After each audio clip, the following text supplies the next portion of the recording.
So this brings me to my third prototype, beautifully made out of cat box.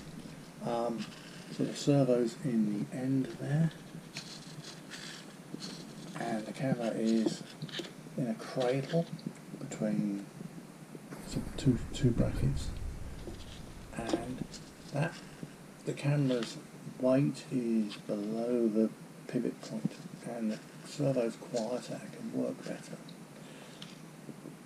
The ultimate target is to put this onto a turntable, so this is the tilt, and then I will have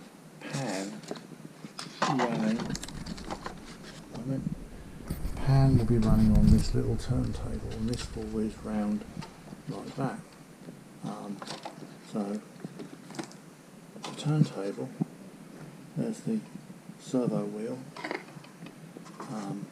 we've got best CD and a bit of computer duct, and the servo goes underneath, and all of the weight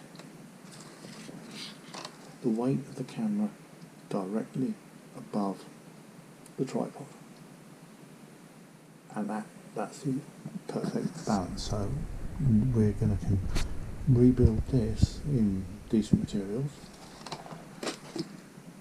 First prototype was a bit shoddy, but basically trying to make it out of a plastic CD box, but I've got some aluminium computer casing somewhere. I'm going to have a go at that.